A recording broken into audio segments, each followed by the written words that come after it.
requirement every single time we appear on camera. Oh, there we go.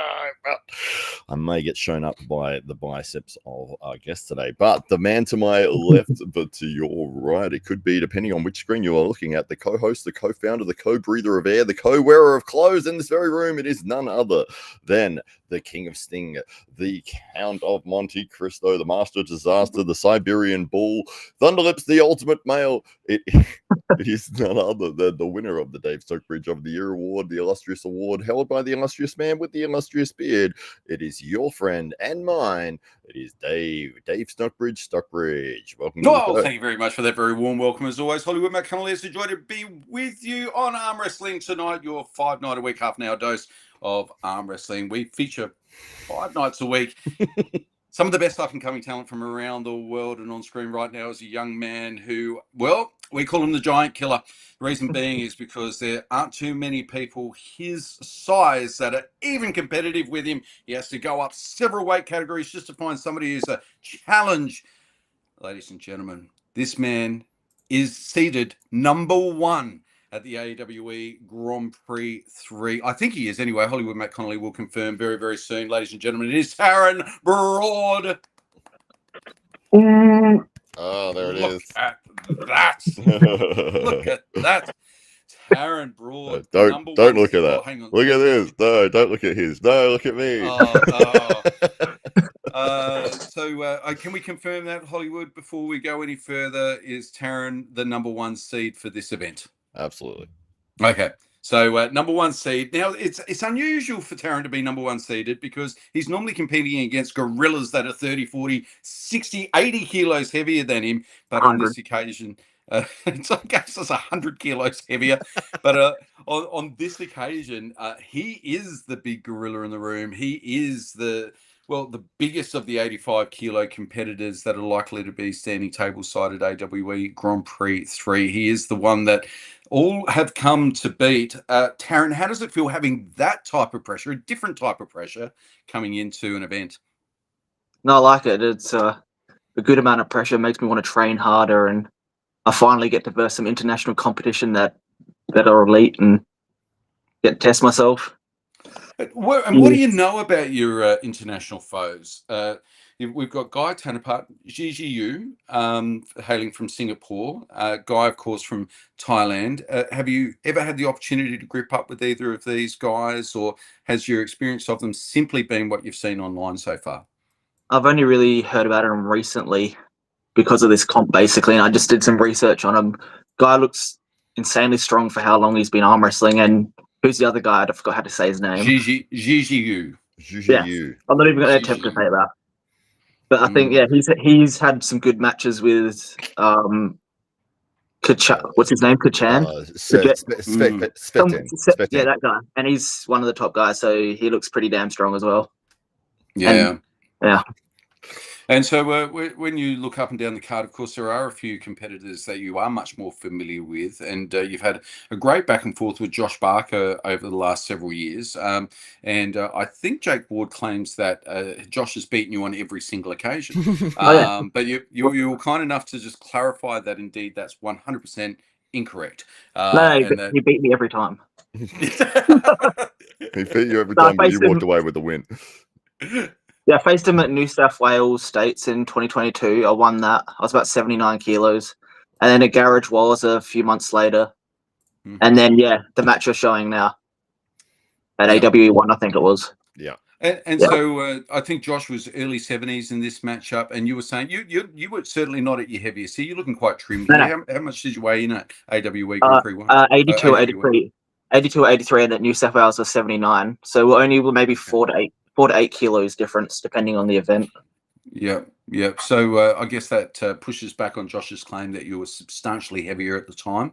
It does seem to be that you were definitely within QE. And on this occasion, Josh is bulking all the way up to 85 kilos. So hopefully meet you there. Is it fair to say that you'll just slide in under 85 kilos for this event? Yeah, well, I literally weighed in at 86 today. So wow. I'll easily make it. Now, you're normally competing against guys much heavier, so you've kind of forced to force feed yourself essentially to get up to that level. The last time we saw you competing on the AWE table was almost a year ago. You were due to compete at Grand Prix 2, but last minute, tonsillitis and literally last minute, you were just knocked out of the equation. It was like a week before my neck started hurting, and I thought it was from a photo shoot. And then it turns out it was my lymph nodes swelling up because I was just about to have severe tonsillitis. And the photo shoot. Well, it is true. You featured on in the Murdoch Press. There was a big feature about the event, and yourself and Tyler, one of our other local competitors, were asked to be part of that photo shoot. And in that photo shoot, you are looking over your shoulder, so I can exactly see why you thought maybe I was just straining a little bit as I'm posing, trying to get the bicep maxed out and get a little bit of a pump of vascularity there for the camera, and you got your neck turned, and it's real easy done. So initially you felt it was just that soreness in your neck, but there was really a virus ramping up to take you out. Because I felt lactic acid holding my neck there for so long. And I couldn't think of any other reason why my neck could be hurting until like 3 days later when I had a fever of 40. And it really did knock you out of the equation for some time. So you were really out of action for some weeks after that. It took me about 2 or 3 months to get to my same strength because I lost 10 kilos in 10 days. I went from 94 to 84 in 10 days from not eating. I was coughing up blood and pus, and it was horrid. And then I bulked up to about 87, but I decided to stay a bit leaner, and I feel a lot healthier for it. Yeah. Well, I guess the reason why you would have been bulking up, of course, because you were competing against the heavyweights and the super heavyweights. I think our largest competitor in that event was Marcus Atirai, who weighed in around 170 or so kilos. And like twice my weight. Just only twice your weight. His head weighs as much as I do. And I think, the next lightest competitor might have been Ryan Bowen or Brett Coots, maybe. Brett I think he was like 100. About 100-ish, But I mean, looks like a cartoon character at 100 kilos. He does. So you're competing against the big guys there. But the time before that, we saw you at AWE T Series competing with Brett Coots, and so again, you're naturally walking around at 85, 87 kilos. But when you're competing against monsters, and here we've got your super match, of course, with Adam Laura, which earned you the moniker of the Giant Killer. Because, of course, Adam Laura for a very long time has remained in the top tier of super heavyweights here in Australia. Big man, strong man, and competed at AWE 1 as well. And here you actually flew yourself over to Sydney for this one. Was this a planned super match, or was this you just going over? I gave him about 3 months' notice, and then booked in a date, and I went with Tyler. Tyler had a match with Josh Barker, and I had a match with Adam. Yeah. Wow. Yeah. And this is for a lot of people. They started to really take you seriously as a heavyweight after this, and I guess it must be frustrating for you to be kind of like in between. That middleweight range where it's very difficult for you to be physically competitive. If you're another 6 inches taller or something like that, but at your height, you're almost as big as you can be at the moment, and to be kind of forced to put on an extra 10 kilos just to be competitive, it must take its toll on the body. Oh yeah, for sure. I was eating absolutely disgustingly. I was having shakes of like peanut butter and olive oil and everything you can think about. It was disgusting. Like you could basically have the shakes with like a knife and fork. It was that big. I was like gorging just to get to 94, and like everyone was still way heavier. Wow. And this is that was the tournament up in it's out at the end there. And I wasn't even going to do that tournament because my arm was killing from Brett, because I'm not used to getting pulled through on a hook. Indeed, and it was very interesting, that matchup with Brett Coos, because you've got a very similar style. You both love to get into a hook, and we've seen videos of our host on screen right now, Hollywood Matt Connelly, in the training rooms there at the SA Titans, basically hanging off your hook and being unable to move it much more than a few centimeters. And it seems that you're only giving a little bit just to be gracious and accommodating and to offer some hope. He should have used two arms so he could still lose. I did. I've got the video of that too. Now, I will ask, you are so far ahead of your peers at SA Titans and your own club. Is there some degree of frustration in preparing for a big event like this, or like those that we've just spoken about, when you are so far ahead of everybody in the training room and you don't have that iron to sharpen your tools and to make your game even more even stronger than what it is currently? Yeah, I definitely find it harder to learn what positions are more effective and like the right angles and everything. When they're a lot weaker, it's hard to tell. But we've got Jules. Jules is pretty damn strong.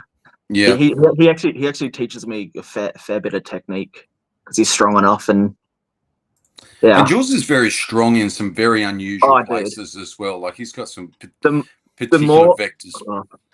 The more his bones go out of line, the stronger he gets. It's insane. Like, legit. The moment his bones go in line with his body, his like bones disintegrate. There's a very interesting video I saw just recently where he had was it a 70-kilo dumbbell, and he's just leaning over, and it goes all the way over, and then he just brings it all the way back, and it's disgusting. But just he is quite freakish. So, but yeah, so it must be difficult for you. And so, how do you go about preparing for an event in that situation?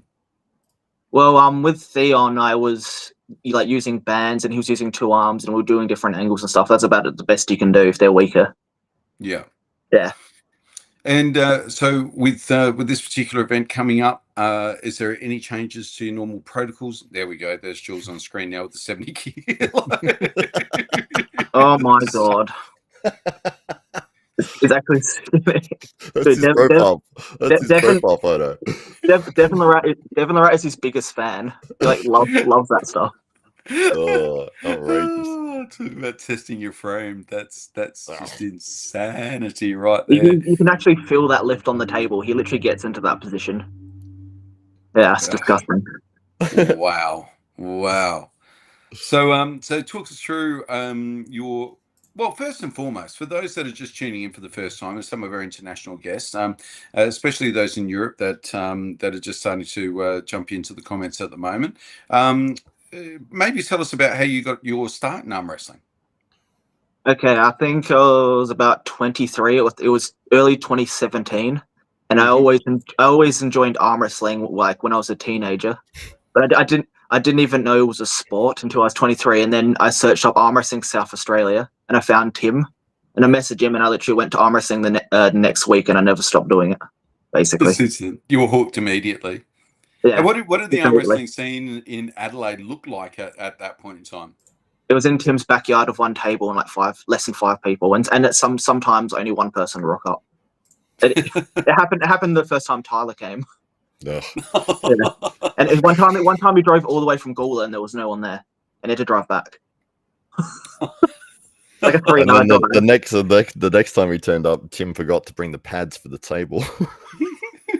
What a great introduction. Yet he came back. You have to claw your way back to rock bottom. You're not even at rock bottom yet. So do you kind of feel like you got in right at the bottom, like you're really there at the basement, and you've seen the sport really take off around you? Oh, definitely. Like, we literally got 8 tables and like probably like 50 members or something. Yeah, at least. And like even with 8 tables, sometimes they're all packed. And like even in like when I go to the gym, I have people like nearly every workout walk up to me and ask if I'm an arm wrestler. Oh, really? Yeah. Yeah. Is that because it probably happened 5 times last week. Wow. Yeah. And is that because of the movements that you're doing in the gym? Yeah, I or do is a that lot of just... arm wrestling stuff, and then they ask what it is, and then some of them do know what arm wrestling is, and then I get them to follow me, and then ask if they're interested to come to the club or not. Wow.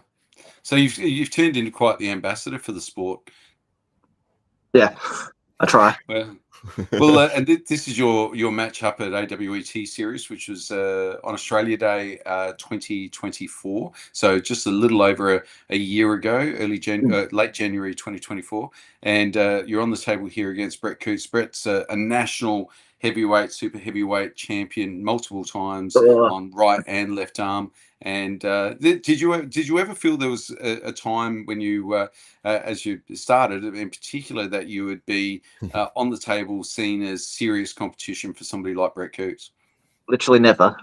I didn't even think when he asked me, I was going to have a match with him. Yeah, Brett's no one beats Brett in a hook, and I'm a hook puller. Like, I don't think I've seen Brett lose in a hook. The only time he's ever lost is in a top roll. And you did get some impressive. You're going to do some impressive stops on Brett as well, which would have given you some sense that you're heading in the right direction. Yeah, in the third round, it took him maybe like 4 or 5 surges to get through, and it was in his strongest position. And I didn't know Brett was going to be that heavy that day, because he was like 90 to 95 for a while, and then he turns up with like huge. Yeah. Like, if he was like 90, 95, I would have had a good chance. But that level of power is insane. Yeah, I mean, Brett literally looks like he's 30 or 40 kilos heavier than you here. Not maybe 10 or 15. Like he definitely is he's such an impressive specimen. Well, certainly all the ladies there felt that he was an impressive specimen. We didn't realise there were any women at the venue at all until Brett took his shirt off, and about a dozen or so just kind of started swarming out from the bar and towards the canopy there, and before you knew it, the marquee was filled with middle-aged women that were all of a sudden interested in arm wrestling, as it turns out. So and very surreptitiously looking or not looking at Brett. All of a sudden, they're a major fan of arm wrestling. Yes, that's right. They were all there, but none of them were looking at Brett. They were all very sneakily looking every now and then. Yeah. So I mean, it hasn't, I wouldn't say a rapid rise, it's been a sustained rise. To me, you've seemed to be one of these athletes that's been omnipresent over the last 5 or 7 years, and there's been this gradual improvement, and here we go, there's that stop, there we go, and again, I have to watch this. Yeah, he surged a couple times. I actually stopped him with rotation. And then there's that smile. There he is. He stopped it. And it stopped it again. And what's happening here? There we go. I was going to go into a King's move. I was like, nah, fuck that. I'm going to blow my bicep. I was so close to going to a King's move, but it wasn't worth it. And I think it was it there that Brett may have injured himself? There was a bit of a peck. The very last movement of Brett is where he tore his pec. Yeah, because he went out. He was 100% serious the last round after the third round, and then he must have went 100% and blew it out. He must have like tweaked it in the third round or something, and just gave out. Let me bring it up here for you. All right. There we go. Going into the hook. We've got to stop. You brought it back a bit higher. You even there in the center. I'm so red. And right there, that was it. Oh, that final surge. Right. 1, there, 2, that one. And right, that's the one.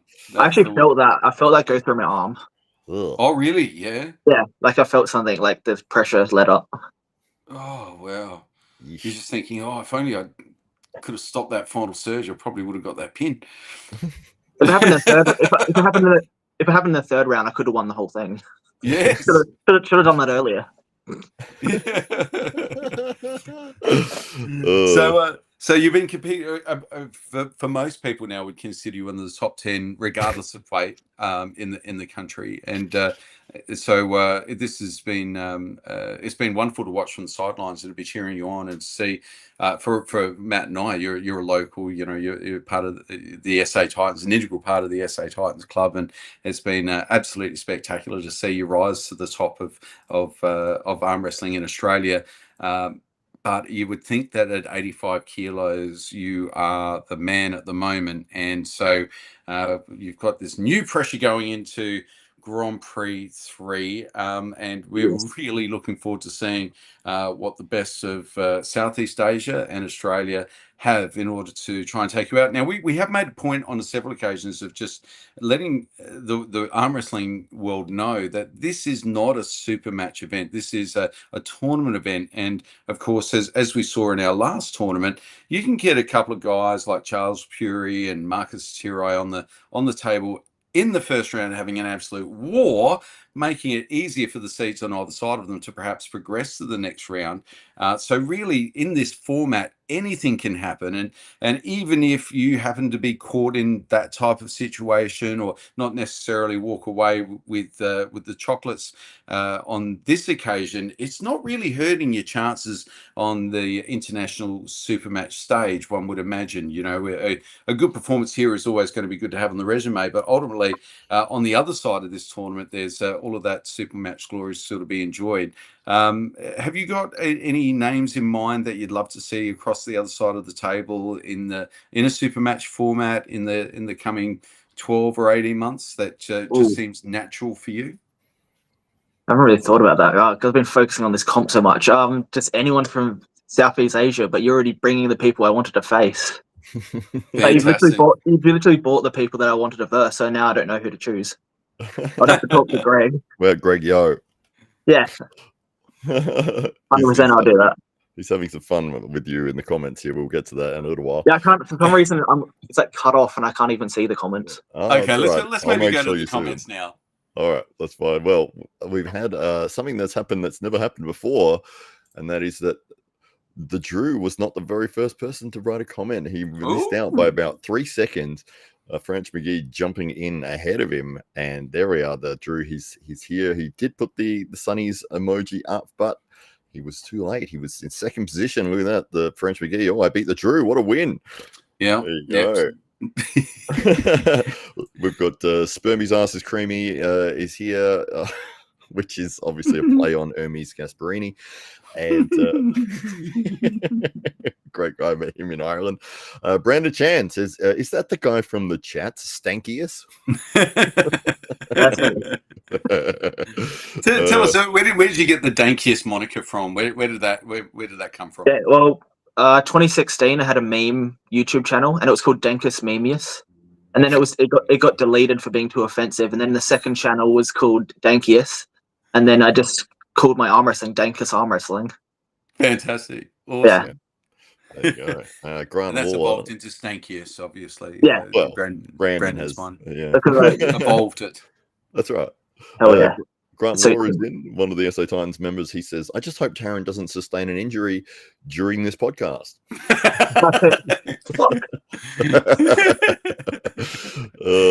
Adam Hasty and Grant is the man that was at that photo shoot. So maybe I don't know.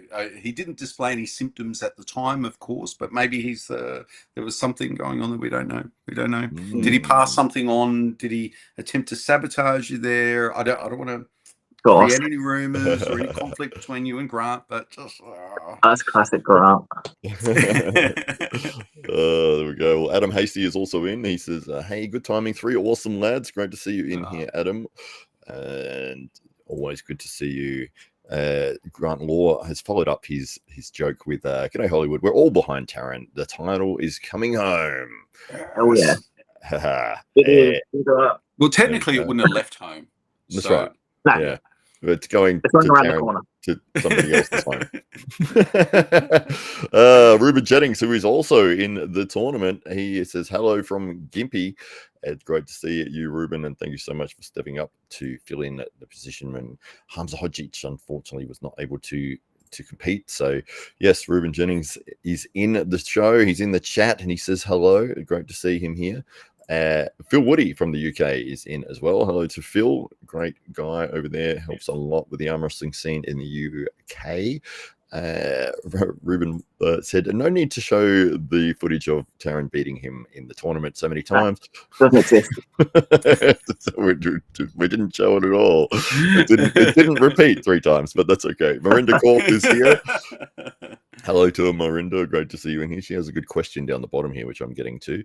Here we go. Greg Yo from Eastside Arm Wrestling says, most don't know this, but the reason I couldn't join Grand Prix 3 is because Taran said the loser had to give the winner a private riser training session.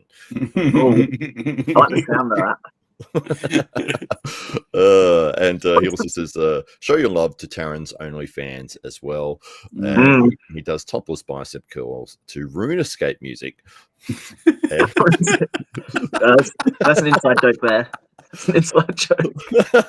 I'm not even gonna attempt to explain that one. The Drew is putting up a link which is not real, but he says OnlyFans Taran is a hooker.com. Sign up now to get one-on-one lessons. Hell yeah. You could go to that site. I don't think it exists, but you could go. I think the Drew's just set it up. It's well, you should register it now. Yeah. Aaron Castillo is in. Hello to you, Aaron. He says, any chance Taran will make a trip to the US for any of the fun over here? 100%. Yeah, I definitely want to do that if I had money. Does cost. Or fly him to me. Yeah. We'll just keep flying Americans over. Yeah. Well, it's, yeah, I mean, and just so people do understand it, America is maybe one of the most expensive places for Australians to get to around the world. So it's no easy task to get people to America or vice versa. So when you do see these young stars like Mario Tambakis and Lachlan Carpenter and these guys heading to the US, you know, they're making a massive investment, usually out of their own pockets. There's normally not sponsors or anybody getting behind them in order to do this. They're really taking a punt on themselves and heading over to give their best. So if you do get the opportunity to support them when they're competing over there, please do. And just by getting behind them, liking their socials and encouraging them in the comments is normally enough. That's all they seek when making this investment to follow their dreams and travel the world and try and make their arm wrestling dreams come true. Absolutely. Marinda Korf has a question for Taran. She says, who is your inspiration in Australia right now? Apart from Hollywood Matt Connelly, of course. Dave. No, inspiration. But maybe Brett. Brett Coots. Yeah. Brett. I just want to be a smaller version of him, basically. He is a powerful man. Yeah. Yeah. And some inspiration because Brett's now 46 or 47 years of age and has been in the sport for a very long time. And when you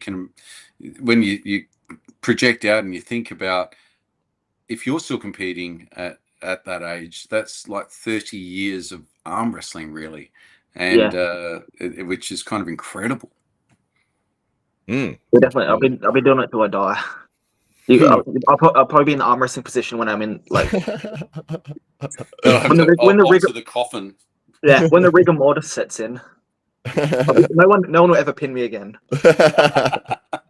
That's fantastic. Well, Greg Yo says that you've been deemed a flight risk because you're always carrying around that pair of guns. Josh Barker says 85 kilo Taran Broad versus 85 kilo Josh Barker. Who wins? We'll find out on March 23rd. Ooh, he's doing the hype for us. It's going to be interesting. He's coming to win it. He's very, very excited. Sirens French McGee says that she is your inspiration for what not to do. Thanks. Likewise. And Kyle Davison has just jumped in right at the end here. He says, "It's Taran, great. Now I'm turned on." Ooh, okay. Well, that was easy. half price off the OnlyFans this month only. Just use code word hooker. Sorry, mate. I said use the code word hooker. Yeah, I'm number one hooker under 85. Discount code. Well, with just a few moments to go before the end of our half hour, Taran Broad, any final thoughts about Grand Prix 3? No, I'm coming to win it all. They're done. Fantastic. Sounding very, very confident, and rightly so. He said number one for this event, just announced tonight by Hollywood Matt Connelly after we've consulted all the major players. Actually, we just spoke to Jake Warden. He thought that Taran had lost everything, but nonetheless, overridden. And Matt has designated you the number one seed for AWE Grand Prix 3. That takes place on the 23rd of March.